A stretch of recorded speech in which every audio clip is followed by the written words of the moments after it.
Hi there, Luis Soares here. Welcome to the second video of the hands-on zero knowledge proofs. First steps for you that wants to get your hands on how ZK proofs work using some frameworks and generating proofs. And in today's example, we're gonna see a real-world blockchain zero knowledge proof example. So in the previous video, I'll drop the link here. It's important that I have a look on it. In the first video, we have discussed some very basic key concepts and you have generated a proof for a very basic computation, like just a math addition example, right?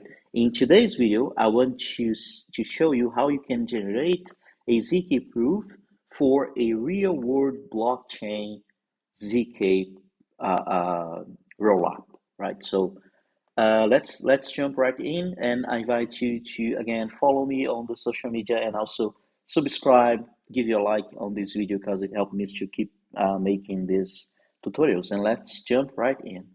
So as I said, in today's video we're going to focus on using snark.js and Circom to provide a more real-world use case of ZK. So that is not much use for doing only very simple addition, subtraction circuits.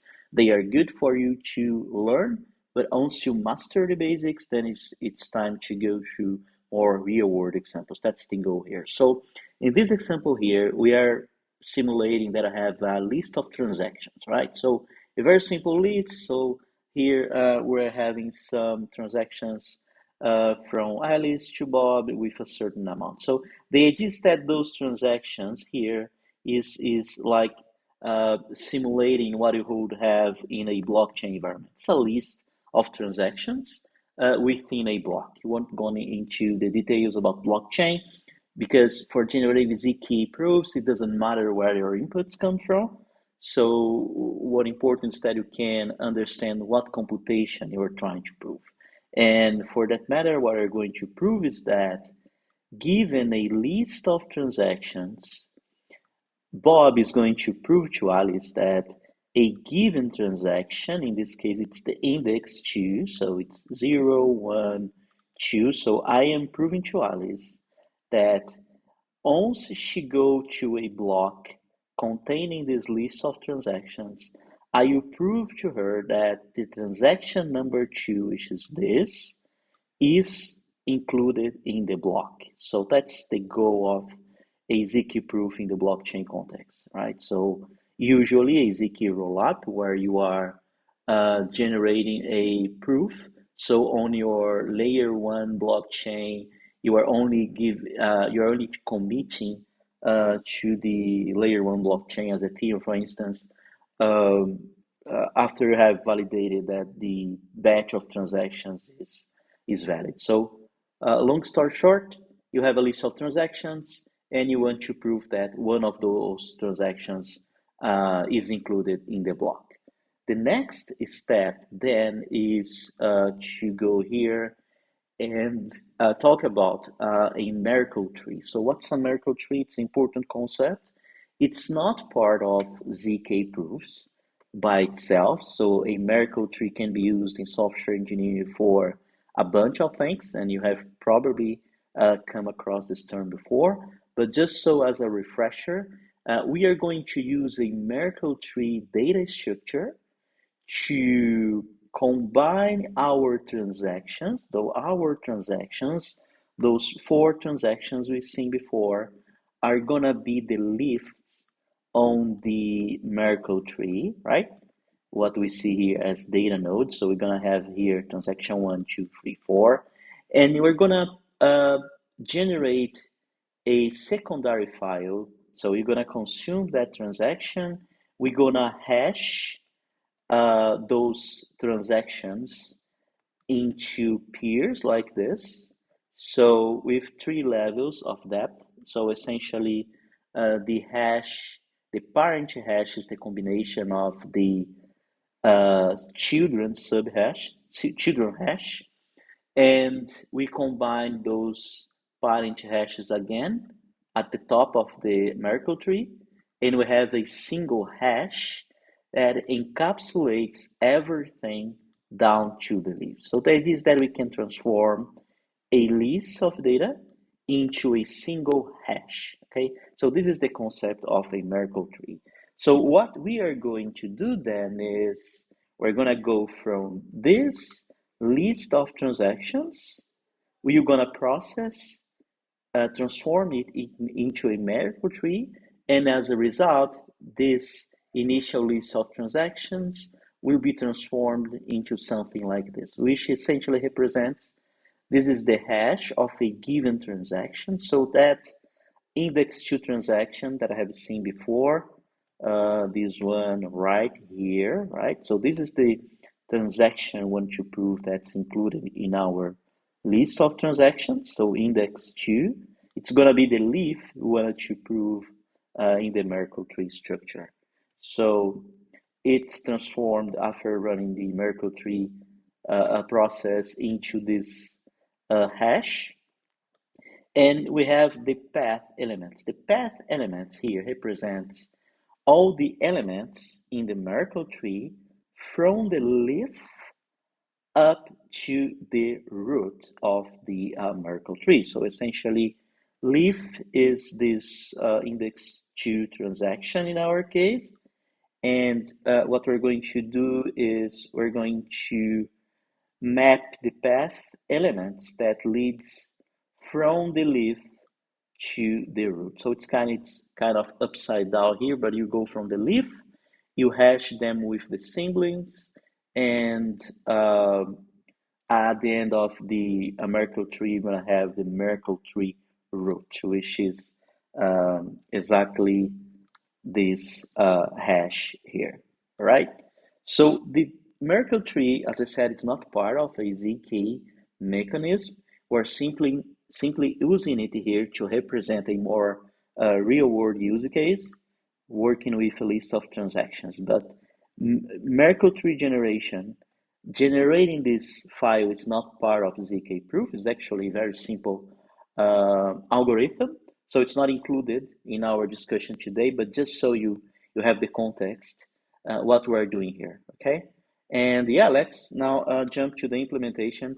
As you have seen in the first video, and again, it's important that you have a look on it, that's our big picture. Those are the steps we're gonna take to go from a computation, which in this case is the computation is proving that we have a given transaction as part of a list of transactions.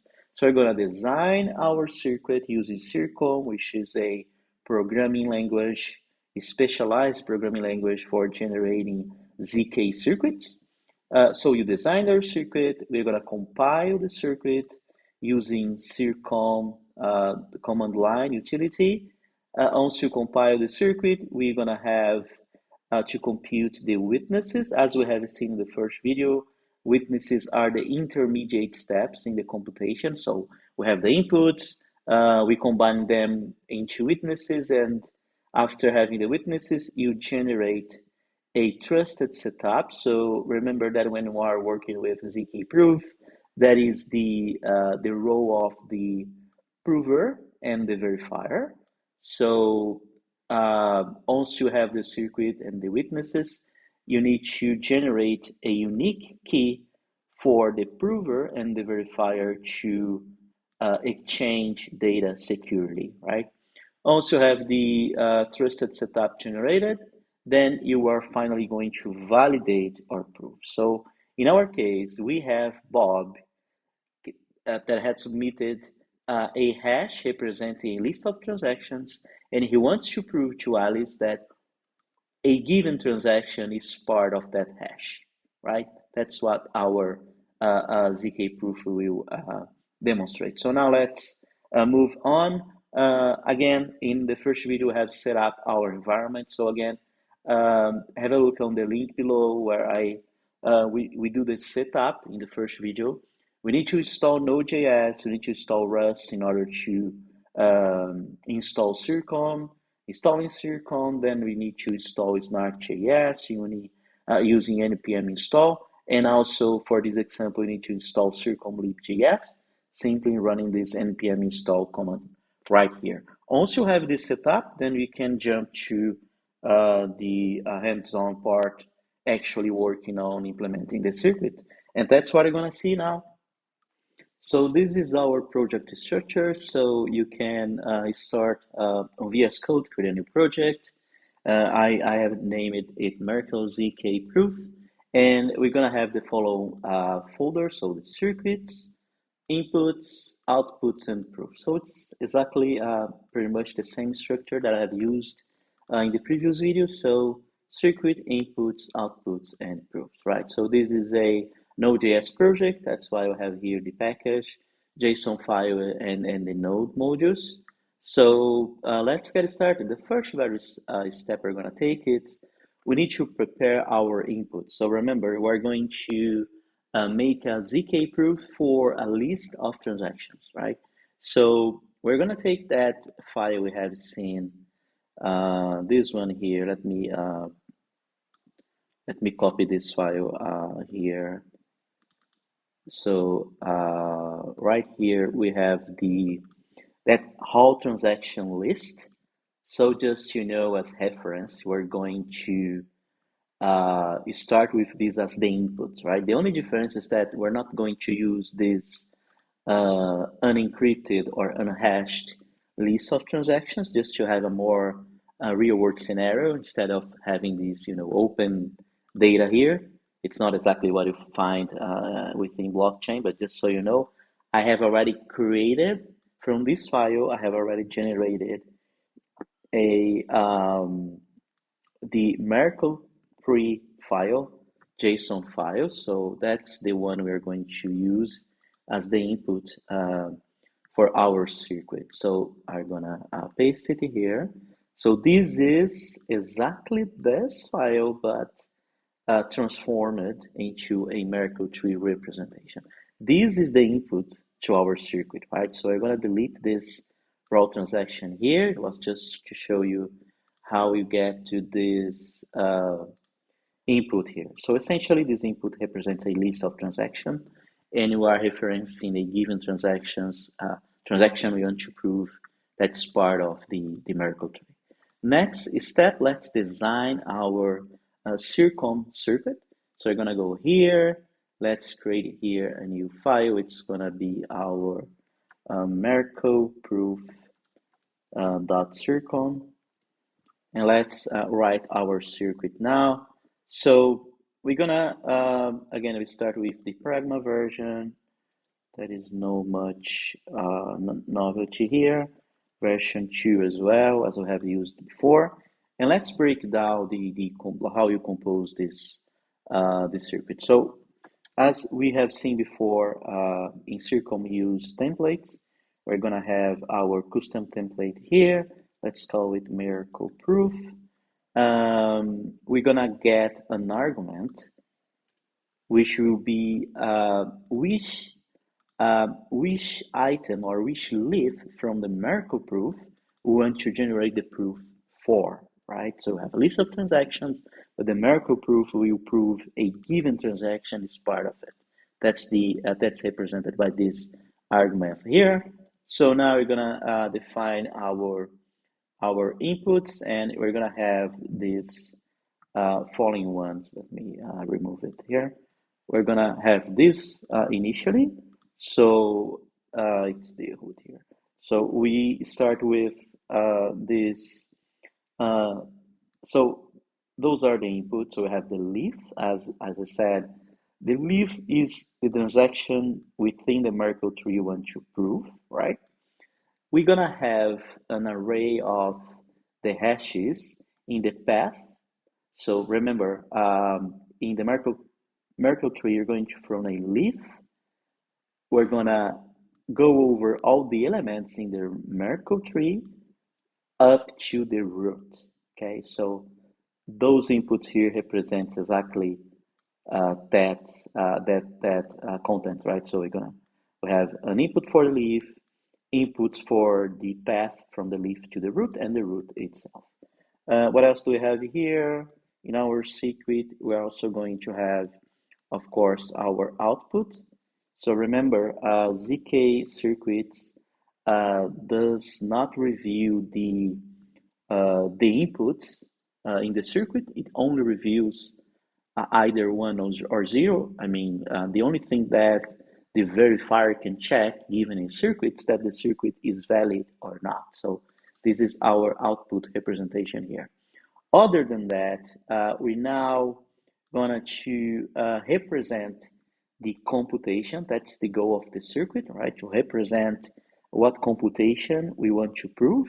And in our case, we want to, you need to go over all the elements in the Merkle tree. So we have created these auxiliary variables here so we can calculate the intermediate hashes, left side, right side. So essentially those variables here, we are using them temporarily only to allow us to build the Merkle tree, because that's what we're gonna do. We're gonna build the Merkle tree, right? And moving on with our circuit design, we're gonna have we need to go over the whole Merkle tree. So we're going to have a loop here, and we're going to compute the root, right, based on the path provided.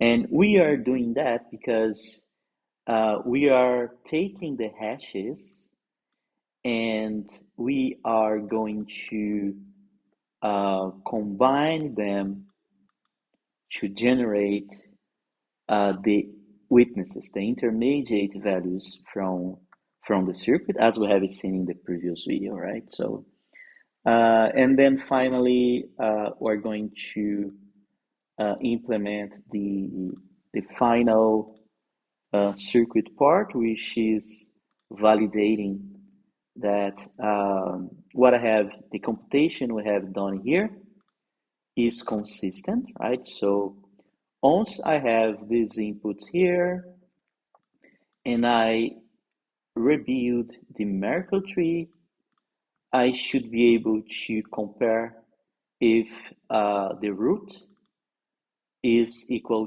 to the intermediate hash. So if there is no difference between the Merkle root and the calculated item from the root, from the leaf, I mean, to the root, which we did here, then this proof is valid. Otherwise, it's not valid. So essentially, this computation, this circuit, is the logic we are creating for generating a valid proof for Alice, right?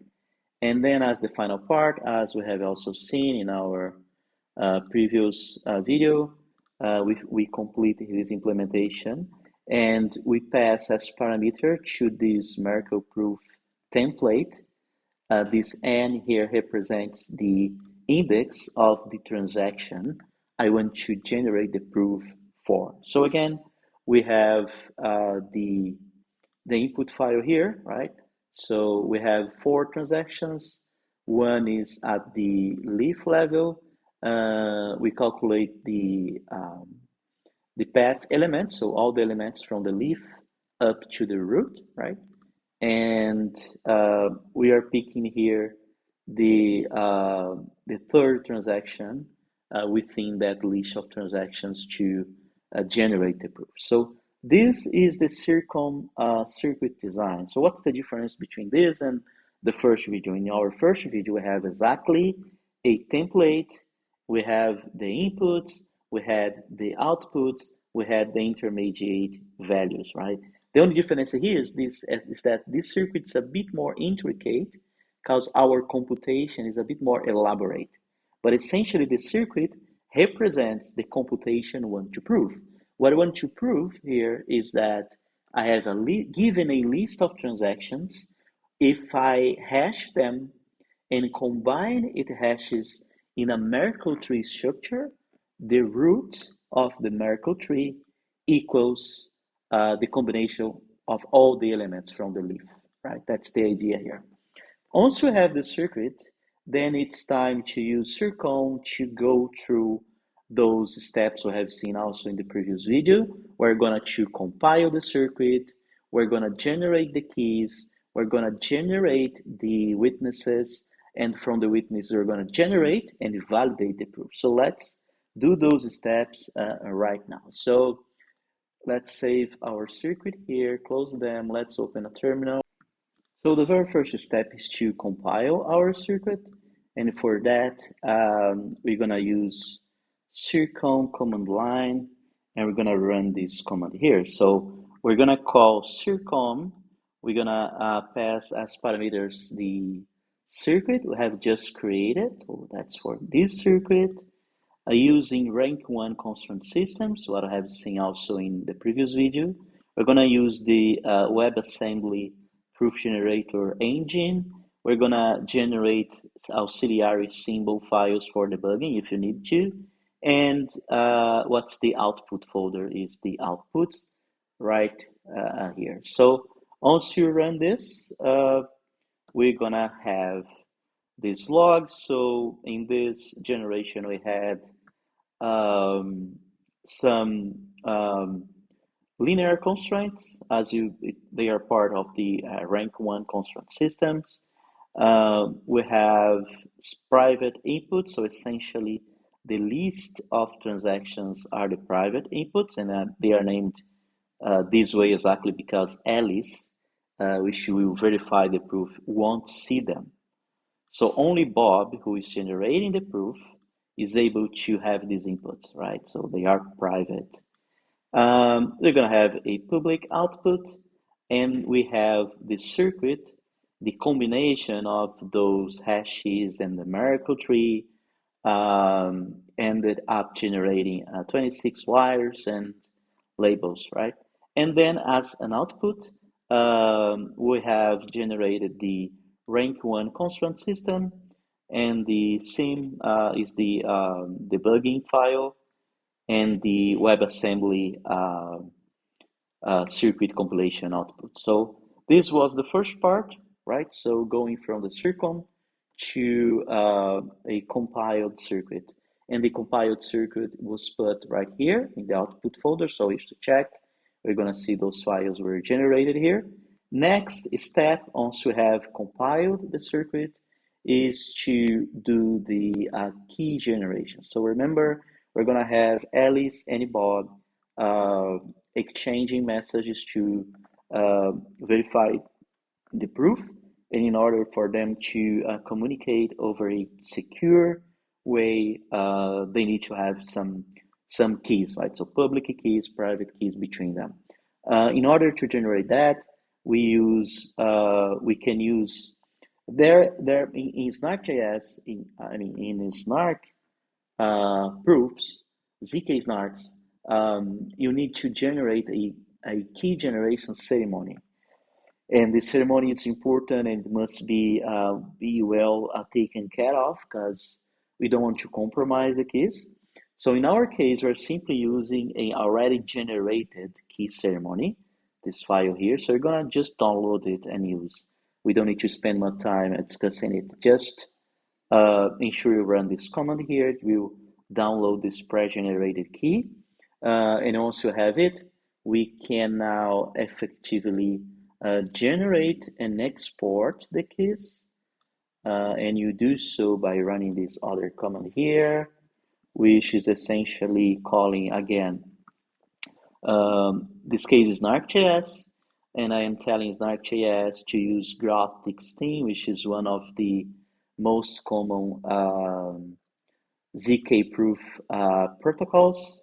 I want to set up the keys, and I'm passing as parameters the rank 1 constraint systems we have generated, that ceremony keys we have downloaded, and we're gonna generate the key and then export them so they can be used by both the verifier and the prover, right? So let's run it. After that, we're gonna see the proofs were generated. So that is a quick summary. And this is the circuit hash. So essentially, when we generated the keys, if you have a look right here, you see we have passed as parameters our rank one constraint system, right? And besides the pre-generated keys, exactly because the constraint system that were generated from the circuit will be incorporated in the keys. So in other words, the keys also are related are specific not only to Alice and Bob, but also to the computation we have made. So just so you know, right? So also have the keys here. The very next step is to actually generate the witnesses. So remember, the witnesses are those intermediary um, variables between the inputs and the outputs, right? So we have the inputs, the list of transactions, and we want to have the final proof generated. And to go from inputs to proof, we need to generate the witnesses, which will essentially encapsulate the circuit and the keys and the rank one constraint system to generate the intermediate values. So we run it. It is gonna generate this witness file here in the outputs, where you can also see the verification key were previously generated. And now the final step, or one of the final steps, is to actually generate the proof, right? So once you have done those steps, we're gonna go here and ask snark.js to actually generate the proofs. This is the cryptographic proof that will be sent to the verifier. So we're gonna call snark.js again, the same proof generation protocol, graph16. We want to prove using those keys and the witnesses and the public inputs, we're gonna generate the proof JSON file. So we run it, and we're gonna see now here under the folder, there are two files as part of the proof. If you open the proof JSON, you're gonna see some numbers here, which are essentially graph16 proof, cryptographic proof uh, generated numbers. So essentially, those numbers here uses elliptic curves and some other cryptographic protocols to transform all those inputs, the circuit, the rank one constraint system, into a cryptographic proof using elliptic curve. In this case, we're using BN 128 bits. And this is the proof JSON, and this is the public JSON, which represents the input. So the inputs is part of the generated proof, but as you see here, it's hashed, right? In this case, it's a very simple hash, but usually you have some more secure hash, right? So just so you know, the public inputs, so those transactions are encoded here, okay? And the final step then also have the proof generated. We're going to simulate that we have Alice now interested into verify if this proof generated by Bob is actually valid. So in order to verify the proof, we're going to call again snark.js graph16, and we're going to verify using our verification key and the public inputs that the proof is valid. So once you run it, we're gonna have a very simple output here. Snark.js is gonna say, okay, okay means the proof is valid. So this proof here that was generated based on these public inputs are valid. And as a test, if you go here in this public JSON, as I said, it's the encoded value of the private inputs from Bob, which are the list of transactions. If you go here and change, let's say, let's remove part of this number here, part of this code, and save.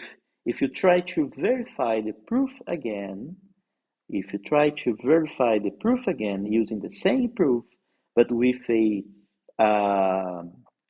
corrupted input, it's gonna fail. So snark.js is gonna say, hey, With given that public input and the proof, they don't match. So this is not a valid proof.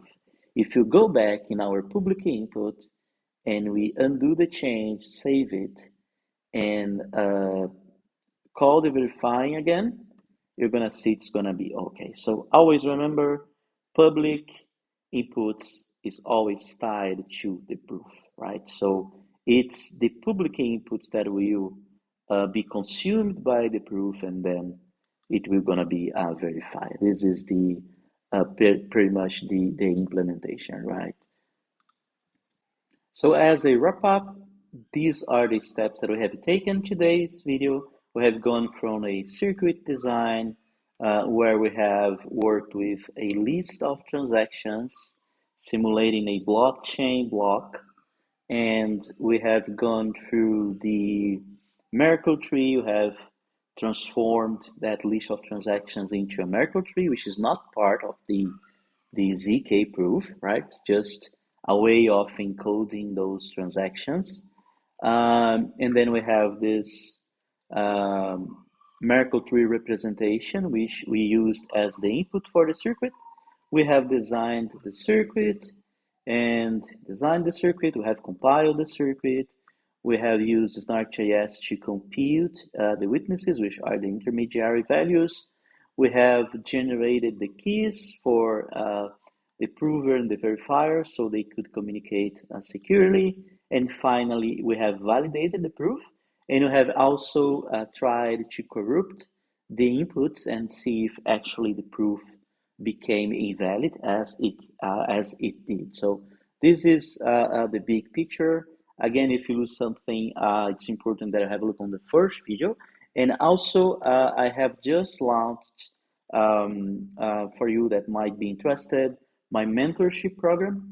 I have the chance to interact with a lot of devs from ZK space, also from blockchain, transitioning from web development to Web3 to Rust and to ZK cryptography, whatever. And I have developed this mentorship program. You can get to know more about it visiting my website. And yeah, if you need help with implementing ZK proofs, if you need support into getting into the details, I know it's a lot of details, feel free to reach out and get to know more. Also, leave your like here, subscribe to the channel. I'm gonna make the next video in this series in the coming days, so stay tuned. And yeah, thank you for following me up, and yeah, see you in the next video.